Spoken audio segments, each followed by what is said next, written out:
Hi! Hello! எல்லோரும் நல்லா இருப்பீங்கன்னு நினைக்கிறேன். நாங்களும் நல்லா இருக்கோம். நாங்க இப்போ எங்கே போயிட்டுருக்கோம்னா, பொற்பனை கோட்டை முனீஸ்வரர் கோவிலுக்கு தாங்க போயிட்டுருக்கோம். இது நான் செகண்ட் டைம் போகிறேங்க. கோயில் வேலை நடந்துகிட்டு இருக்கிறனால, திருவிழா ரொம்ப பெருசா இல்லாம சின்னதா பண்ணியிருக்காங்க. ஆனாலும் மக்கள் கூட்டம் குறையவே இல்லைங்க. நல்லபடியா சாமி தரிசனம் பண்ணிட்டோம். இது நேர்த்திக்கடன் பண்ணி வளையல் போட்டுக்குவாங்க போல சாமிக்கு, குழந்தை இல்லாதவங்கலாம். ஸோ எந்த அளவுக்கு பாருங்கள், நேர்த்திக்கடன் வச்சு வளையல் போட்டிருக்காங்கன்னு. அவங்க நினச்சபடி வேணுனவங்க எல்லாருக்கும் நல்லபடியாக குழந்தை கிடைக்கணும்னு மனசார வேண்டிக்கிறோம். நாங்கள் நல்லபடியாக சாமி கும்பிட்டுட்டு சாப்பிட வந்துட்டோங்க. நம்மளுக்கு சோறு முக்கியம் இல்லையா? சோறுலேயே நம்மளுக்கு மெயின் ஹைலைட்டு பொங்கல் தான். பொதுவாக நான் பாயாசம் ரொம்ப விரும்புவேன். ஆனால் பாயாசம் நம்மளுக்கு கிடைக்கல. அதுக்கப்புறம் பொங்கலை சாப்பிட்டுட்டு கிளம்பிட்டோம். அதில் முகியை பாருங்கள், நம்ம கேட்க கேட்க அந்த வேர்வையோடு பதில் சொல்லுவாங்க, அவ்வளோ அழகாக. அதுக்கப்புறம் வளையல் ஸ்வீட்ஸ் எல்லாம் வாங்கிட்டு ரிட்டன் கிளம்பிட்டோங்க.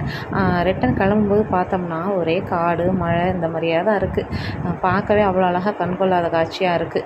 அதுவும் இல்லாமல் இந்த கோவில் காட்டுக்குள்ளே இருக்குது. நாங்கள் முனீஸ்வரர் மட்டும்தான் பார்த்தோம். அதுக்கப்புறம் தனியாக காளி முனீஸ்வரர்னு இருக்குது. ஸோ சூப்பரான தரிசனம். தேங்க்ஸ் ஃபார் வாட்சிங்.